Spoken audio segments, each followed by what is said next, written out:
Hey, how's it going out there, everyone? Hope everyone's having a great day. Welcome to the channel. I'm your host, Cash, and this is Weekly Recap. We're going to go over my week of operating a semi-truck in the United States. It's a 7-day or less period, i.e. a week. And I'm leased to an 80-20 split carrier. I don't talk about the carrier, not even on a wink-wink email. Ain't happening. It just does nothing for me. It can only create problems for me, so there's no reason for me to do it. It is a refrigerated carrier. This week is from the first week in May, these loads are. So just to give you perspective, I'm about a month behind there. So it is what it is. Stick with me. Um, so we'll go over the loads. We'll go over why I did what I did. We'll talk about the freight market, all that stuff. So if you're into all that, smash that like button for me. And let's get to the weekly recap. All right, so this week I did 3 loads because freight's a bag. I mean, let's just face it. If I had to sum up the freight market right now, it's a bag. But we're making it. We're getting by. We're putting revenue to the truck, just not as easily as before. That's all it is. So I ended up my last week in Iowa. I was planning on a week off, so I've stayed out like almost 3 weeks, which is crazy for me. But this would be week 2 of the 3 weeks out. So um, it is Iowa start. Okay, I took a load from Texas. Instead of going back up to Minnesota, I took a load from Texas to Iowa because I already had this load planned out and laid out. So let's get after it. First load of the week, Iowa to Tennessee to South Carolina. This is a 1-pick, 3-dropper. So that's why it's Tennessee and South Carolina. Let's see here. We got 101 empty miles, 1349 on the loaded miles, 1450 all in miles on that load, 0 degrees, 33,000 pounds, and it basically come off very even. It was like right around 10 to 12,000 pounds per stop. So that's nice because you're taking off big chunks of weight along the way.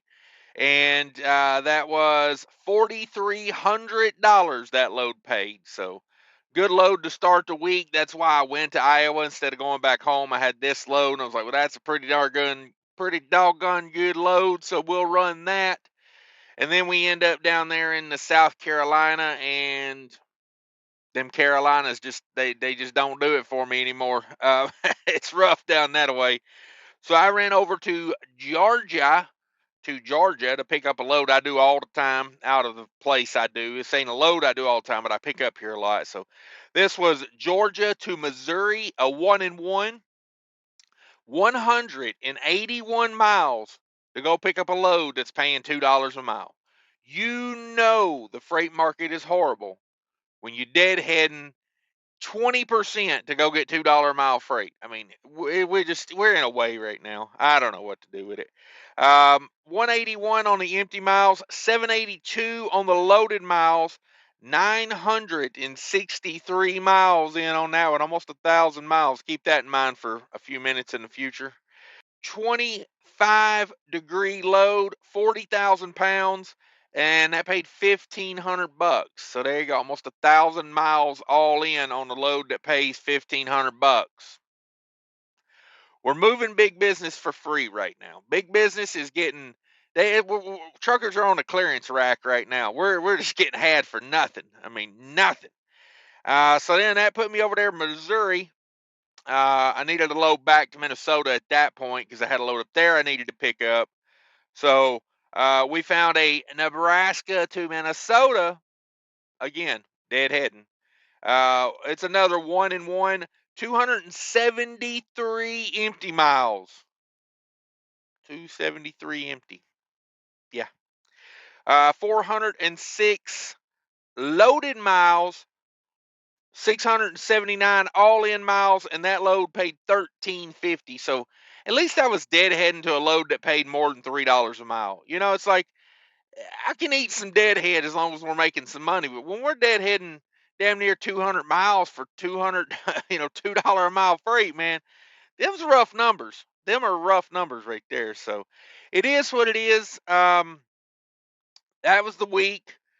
Iowa to Tennessee to South Carolina, South Carolina to Georgia, Georgia to Missouri, Missouri to Nebraska, Nebraska to Minnesota. And I know what you're thinking. That sounds like a lot of miles. And it is. Total revenue for the week, $7,150. My 80% of that is $7,720. So good revenue on the week. Just had to work hard for it. 3,092 all miles. Holy moly, is that a lot of miles for me? 2,537 loaded miles. See, that's more my type of week, 2,500. 555 empty miles on the week. Lord have mercy. Riding around just hauling sailboat fuel, hauling rat farts everywhere. You know what I'm saying? Uh, yeah, however you describe air. Lung filler. Riding around hauling lung filler. Um, but yeah, 22% deadhead on the week. 22. No lie. That's a lot. So let's talk about the rate per mile. We got 231 all miles. That's right, 231 all miles. It's not great, but it's for reefer in that 22% deadhead. I feel like that's okay. 185. My 80% per mile was 185, and a loaded mile was 282. So that's a pretty good reefer average right now. It's just I had to deadhead a lot to get that money. So it is what it is. Let's go over to variable cost. $1,232 on diesel. That is 40 cents a mile to move this truck down the road. I feel like fuel prices are coming down. I know they are. I watched the data. So we're getting a little bit of break on that right now. That's helping my fuel cost per mile. Summer blend, getting better fuel mileage. It's all winners. They're all winners to me. If you want those kind of discounts, stick around to the end, watch the ES Advantage ad, and then go down that road. And I'm telling you, you won't regret it when you got all them free love showers. 133 on reefer for the week. And the load from Nebraska to Minnesota was 28 degrees, 40,000 pounds. Forgot to say that. So 133 on reefer, 45 on DEF fluids, 28 on scales. I did not scale that last load. It looked pretty uniform. It was through the woods. It was at night, and I thought there's a high likelihood there won't be any scales open along the route. So I didn't scale it because, I got a scale on my truck, and now that I've had this truck for almost 6 months, I'm getting pretty confident in just using the truck scale as long as I trust the people who loaded the trailer and they say, and I know it looks a certain way. But yeah, so total variable cost 1438 on them variable costs. Whew, it ain't bad, but it's kind of a bit. 5720 is my 80%. We bring that over. We subtract out the 1438. That leaves me $4,282. And I put 500 of that to the maintenance account. And that left me $3,782. Yes, $3,782 left over to do what I have to do, run my business, run my family, do all that kind of stuff. So, hard work. That was a full 7-day week right there, by the way, full 7. Hell of a week, running hard, trying to make money in this market. It's not always the easiest thing. And I've been getting a lot of emails and a lot of questions about people asking me, is now a good time to buy a truck? And I would like to say it like this. I've been saying this for years. The best time to buy a truck is when you are 100% confident and ready to buy a truck. Okay. Do you got your money straight? Do you have a plan for that truck? Are you just going to go sway in the wind out here? You need a good carrier. You need to do a lot of research on a good carrier. You need to, talk to people that work for that carrier. You need to watch how they operate. You need to know the freight they haul, where they haul freight. That's the thing I think all truck drivers should know about their carrier. Oh, I'm going to go over here and work for this company because they pay an extra 2 cents per mile. Hmm, that's not always the best way to go. I go by the freight they haul. If you can't get me home, I don't want to work there because let's face it, I'm only working to go home. I'm not like out here having fun. I mean, it can be fun. I'm a positive type person, according to my test results, but it's like you got to be able to go home. I ain't out here to have fun and be, talking on a CB and, I ain't got no panties on. I'm here to make money and go home and then spend as much time there as I think I can financially can. Okay. I mean, that's where it's at. Um, so you need to know what kind of freight they haul and where they haul it. That's a big one for me.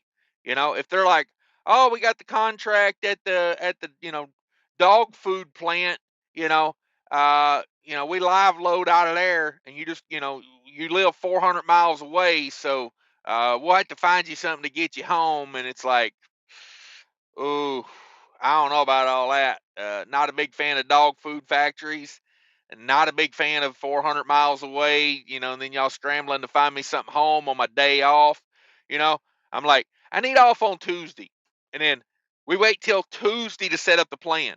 That company's not going to work for me. I need to be scheduled into the house about a week out because I give you everything I got.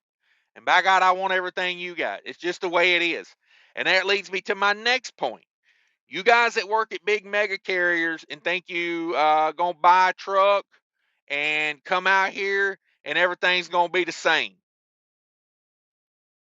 It's not. It's not. If you want to be a good owner operator, you got to go above and beyond. Okay. If you're used to big daddy mega holding your hand, uh, ain't happening out here. I had a question the other day about somebody asked me about leasing on, and they're like, well, does that mean like if you broke down, they would find you a tow truck? No, no, it does not. Some carriers you lease on to, they want to hold your hand and they want to micromanage you. They probably would. But for me, I operate my business. They operate their business. And what we do is we put our businesses together and we make money. Okay. I don't hit them with my problems and they don't hit me with their problems. Okay. My business is my business. I have their fuel card. I use it occasionally. I check it just to see if it's a better deal. If it can get me a better price on fuel, I'll use it, but I use their fuel card maybe once a month, if that. I mean, sometimes I have to call them and tell them, hey, can you turn my fuel card on? Because, it times out after like 30 days. Um, they're running their business. I'm running my business. Nothing wrong with using the company fuel card if it's got better discounts, but you got to do what's best for your business and there, because you have to understand they're going to do what's best for their business, not necessarily what's best for your business. You know, I put it like a boxing match. You got to keep your hands up and protect yourself at all times. That's business. So, to answer the emails I get, here's the answer. If now the time to buy a truck, do you got your money right? Have you done the research on a carrier? Do you understand taxes and accounting? You're going to need to get good at that. That's stuff you should learn while you are not an owner operator. That way it doesn't slap you upside the head. It's like that's why I'm not a big fan of going straight out of truck driving school into a lease purchase. There's a lot you need to learn. You need to learn to drive the truck. That's another thing. I always tell people when you are really, really confident in driving a truck, then think about becoming an owner operator. Don't learn to drive the truck and learn to fuel and learn to do taxes and all this stuff at one time. It's overwhelming, and you might not be so good at all of it at right off the bat. So, with that being said, I don't want to talk anyone out of being an owner operator. That's not what this is for. Okay? I'm not a dream smasher. I'm a truth teller. Okay? I just try to make sure you see the other side before you get on it. They always say the grass is greener on the other side. Well, I'm standing over here telling you they spray painted this shit. It ain't even real grass over here. You know what I mean? I'm that type of guy. So before you cross the fence over into the spray painted part, just so you know. But there you go. Get your money right. Get your mind right. Number one. Number two, because like I said, if you're an owner operator, big mega daddy's not there to hold your hand anymore. You're gonna have to do things, and you're gonna have to research, or you're gonna be bottom of the barrel, or you're gonna be mediocre at best. And who strives to be bottom of the barrel? I mean, nobody. Nobody. When you think of starting a business, when you start that LLC, you get these you get these visions of grandeur. You're going to be $1 million business one day. But are you willing to put in the work to get there? Is the question. Be honest with yourself. Are you the type of guy that, when you get done driving, you don't get out and look at anything at the end of the day? You just bam immediately back there to that bunk and, turn on the latest edition of CSI Miami. Okay? Do you do a good pre-trip? When was the last time you held a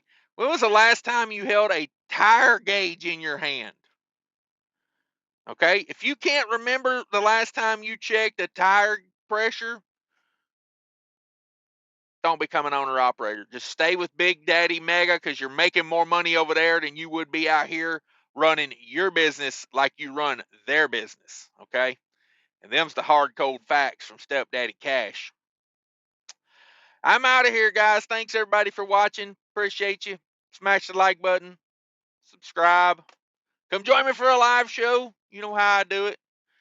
Thanks for watching, everybody. I really do appreciate everybody. Thanks for getting me over that 25,000 subscriber mark. I feel like we are legitimate now. Next goal, we're gonna get to 30,000. I like to set achievable, big but achievable goals. So my next goal is 30,000. Take care of each other out there, everybody, and remember, people are more important than trucking.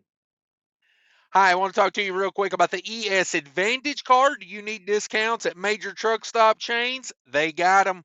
Do you need discount on shop rates at TA and Love's? They got them. Tire discounts. They even got health insurance now. Click the link down below. Easy application, no credit check. Sign up. They give you a call back. They'll take all your information and you'll be in the network. How important is Wi-Fi? Very important. That's why I use Nomad Internet in my truck. Yes, sir. This is a Wi-Fi modem that you put in your truck. Check them out. Links below. This thing gets signal when my phone will not. So if you're ever stuck at that truck stop with no signal, you'll wish you had some Nomad in your truck.